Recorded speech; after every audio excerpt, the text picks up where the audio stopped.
Okay, people. So, yeah, Argylle has now hit Apple TV Plus. Right, the film is directed by Matthew Vaughn, and it is written by Jason Fuchs. It's produced by Vaughn, Matthew Vaughn, David Reed, and Jason Fuchs and Adam Booling. It's executive produced by Adam Fishbuck, Zaigi Kamasa, Carlos Perez, and Claudia Schiffer. It is co-produced by Ian McKenzie, Bernie Hemsley, and Toby Hefferman. Lorne Balfe took care of the music. George Richmond was on cinematography. Cole Goody, Tom Harrison Reed, and Lee Smith edit the piece, while Lily Jeffrey and Reg Perscott Eddington took care of all the casting. Production design, we have Russell D. Rosario and Daniel Taylor.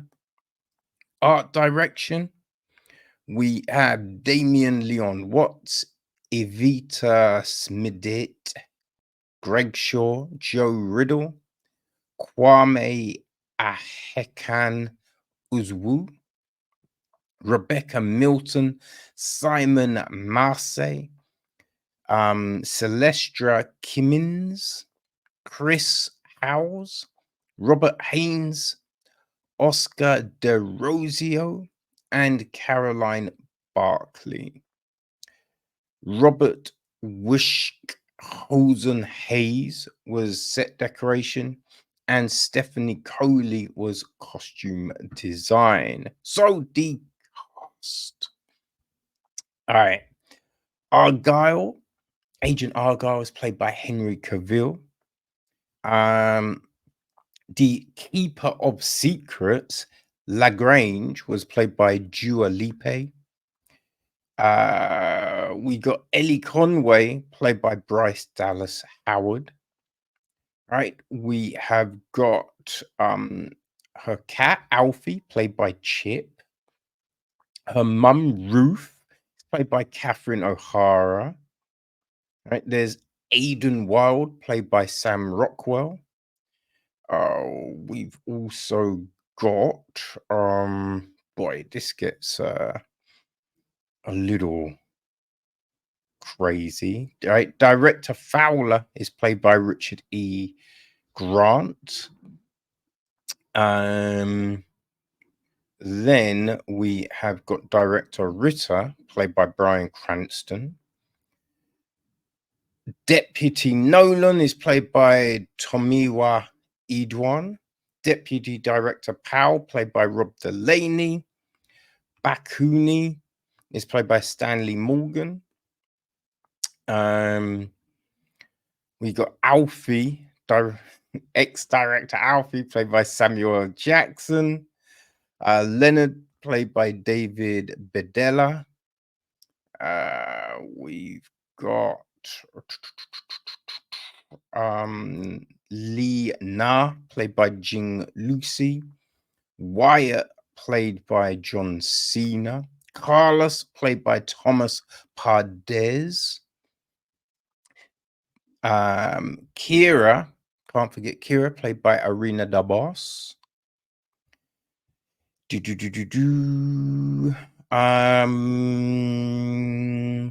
moderator is played by Jason Fuchs. Who else do we have? Boy, I mean, there's a lot of different people that just crop up in this. And Sophia Botella is Saba Al-Badar. Aubrey Argylle is played by Louise Partridge. Yeah, that's probably it. Okay, the gist of the story is, let us go here. Elly Conway, an introverted spy novelist who seldom leaves her home, is drawn into the real world of espionage when the plots of her books get a little too close to the activities of a sinister underground syndicate. When Aidan, a spy, shows up to save her, he says, from being kidnapped or killed, or both, Elly and her beloved cat Alfie are plunged into a covert world where nothing and no one is what it seems. Dum, dum, dum. So, right now, I think an interesting thing about this was when this got announced, right? I remember when this got announced, it was said that it was a a book. It's an adaptation of a book that was due to be published, right? That Vaughn had seen the script, loved it, picked up the rights, right? And that this author had this whole, sequence planned out. So there's going to be multiple books. And so you're thinking there could be multiple films and it could become its own franchise, like a James Bond kind of thing. You know, that was, the kind of gist of it all, which you're thinking, okay, all right, that's kind of crazy. Yeah, that could be fun. And yeah, so you go with it, right? But actually, yeah, it's not.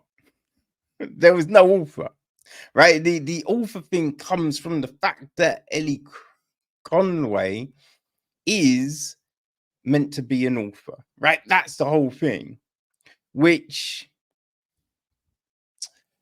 I don't know, man. Like, I guess, right? The for that to really be like, oh shit, because it could have worked. It could have been fly, right? You don't bring out anything on the story. Don't release anything and have this person do a book tour, right? And the book tour is the promotion for that's what would have been fly, right? But they kind of let it out the bag way too early. Way too early. So yeah, I mean, you might not think that's that kind of interesting. I thought it was like, oh, okay, okay. Anyway, the film, right? The film. Now, it's another interesting thing is because Vaughn, right? This is Vaughn. He directs and all of this kind of thing. But he already had Kingsman, so you're just like, okay, how will this differentiate itself from that? You know what I mean? Can this stand on its own 2 feet? I think it didn't really blow up, as it were, in the cinema. Now, a lot of times when this kind of thing happens, it can be just what else is out, right? What else is out? And I think since, the whole bullshit of lockdown and all of that, right? People understand how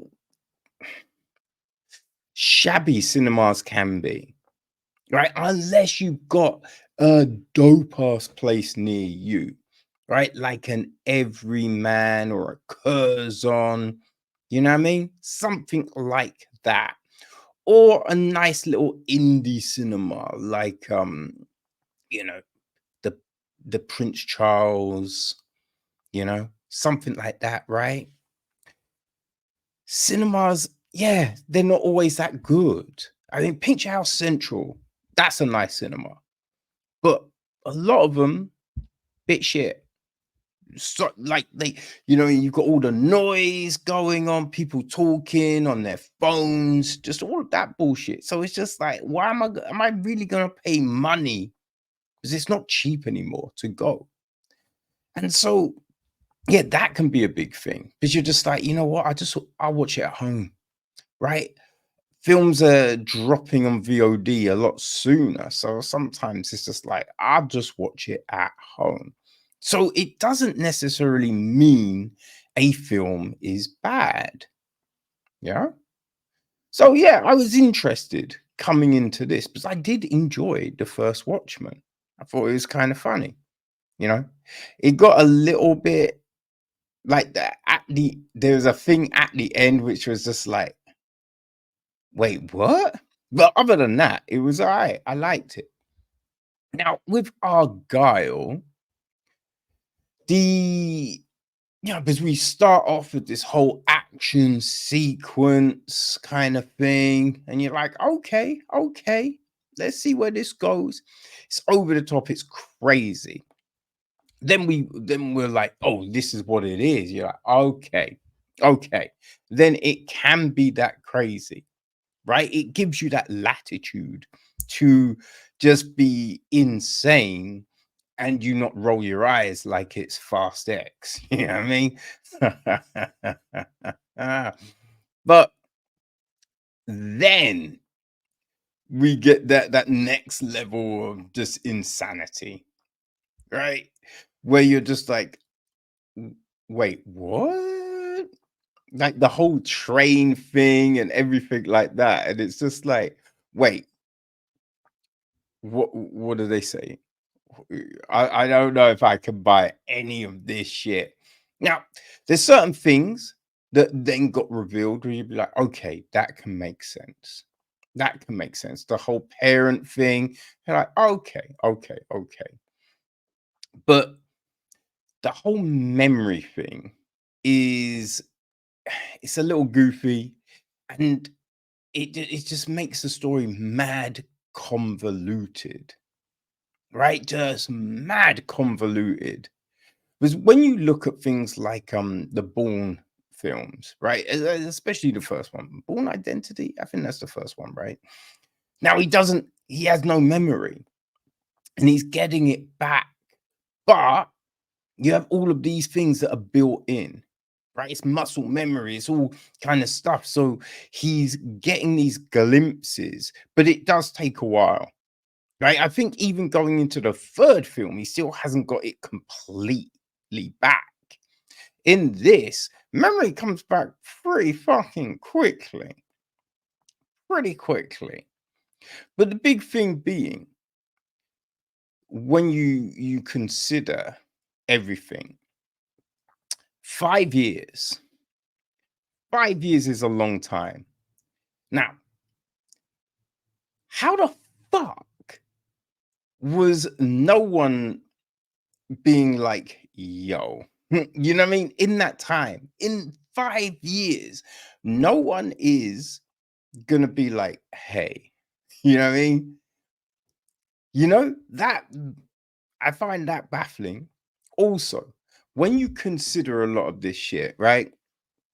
A lot of like lifting people up.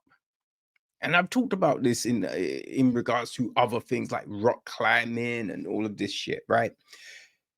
There's a different level of strength needed. You can be fit, but if you don't use certain muscles, you can't do certain shit, right? So lifting people up, no, no. Like the fight scenes, you're not buying any of the fight scenes. Like the goofy one with the smoke and the dancing. Firstly, the dancing isn't even necessary. Like, what the fuck was like? It made no sense because it's adding so much extra time to moves and things. So you've got this deadly situation where you're meant to be like, boom, boom, boom, and you're taking time. You're like, oh, it's just like, what is this shit? What's happening here? What the fuck is happening? You know what I mean? It was stupid. Another thing, oil, right? Oil. It's not like ice, firstly. It's not like ice. And there'd be a lot of splash. There'd be a lot of splash. We just see a little bit on bottom of Garms. That's it. Which is just like, come on, what are we saying here? What are we saying? So yeah, there's some goofy shit, and I think that's what hurts the film. It's the goofiness, and it's like 2.5 hours. This film does not need to be 2.5 hours long. It could have been cut down, in my opinion, and real tightened up. If it was tightened up and certain bits of the story were refined, I think this would be good. I think this would play a lot better. A lot better. Like, now, I say that, you know, for me, because I kind of think when it comes to an espionage film, I do want something like, the Bourne trilogy. I say the Bourne trilogy because the Jeremy Renner one, no, no, no, no, no, no, no. And the last one with Damon, it was okay, but it wasn't as tight as the first three. Come on, let's be honest. So that's a good barometer for a good spy or Tinker Tailor, right? Tinker motherfucking Tailor, son. They're good films. They're good espionage films. I know there's other ones that I really enjoy, but those are the ones that come to mind. So that's the kind of thing I really want. The Kingsman was decent. The anal thing at the end was just a bit like, what the fuck is that? That wasn't needed. That was weird. But yeah, so they're the kind of things I feel look work best for me. Now, if you like, was the spy that cheated on me, um, those type of ones, then I think Argylle probably plays very well for you, right? That probably plays very well. But yeah, it depends what you're looking for. But I think the elephant in the elephant in the room for me, or should we say the cat in the room? Firstly, right? Cat allergies, that shit was not consistent, right? That shit was not consistent, especially when the glass situation. You'd think shit would be worse, but nothing, nothing. Makes no sense. And here's the big one. The cat, what? Who's carrying a cat in that fucking backpack? That does not, that shit does not look good, right? It's too small. That's too small a space, right? I think if I'd put one of my cats in that, they would be so pissed. Oh man, it was hard enough getting them into the carrier to take them to the vet, and that was bigger than that fucking rucksack, right? You put a cat in that motherfucking rucksack, yo, that cat's got a vendetta on you. You know what I mean? It's putting a fatwa on your head. When you're asleep, that cat's gonna fucking behead you. That cat's gonna treat you like it's hunting down Salman Rushdie, right? That's what's gonna happen because that cat backpack. Oh no bueno, son. No motherfucking bueno. That's some ridiculous shit. That's some ridiculous shit. You know what I mean? But boy, vascular corridor. Shut the fuck up. Shut the fuck up. I'm not buying. I'm not buying Bryce Dallas Howard. Like Bryce Dallas Howard is a really good actress. She's a really good director too. I didn't buy her in the role though. Just didn't buy her in the role. Hey, another thing. Who the fuck is wearing that dress? Who the fuck is wearing that dress? And what I mean is, it's not saying the dress it was horrible, though. I don't know if I like the color. To be fair, though, I'm not the one wearing the dress, so it don't really matter, right? But I'm like, if you are throwing down and everything, you ain't wearing that dress, right? Because let's be real, her tits would be flying out, right? That dress was ridiculous, right? You would want something which you can properly move in. That was not the dress. Who are we trying to fucking kid with that bullshit? You know what I mean? That was insane. That shit was insane. I mean, come on, man. Come on.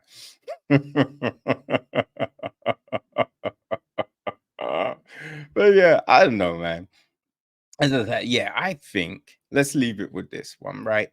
I think if you like the spy that dumped me, was it the spy that dumped me, the spy that dated me? It was something like that, right? If you like that, you know, if you like, I think Melissa McCarthy did the spy film, you know, stuff like The Heat, you know, those kind of ones.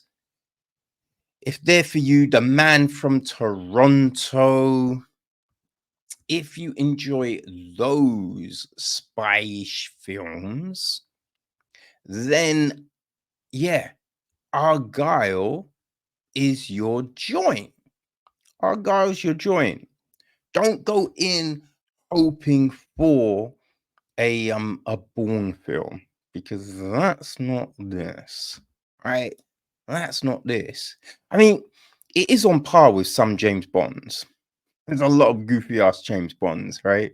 So yeah, it depends what kind of shit you're looking for. But anyway, people, Argylle is now available on Apple TV Plus, right? It's on all the other VODs, but if you've got an Apple subscription, you can watch it for free. There you go.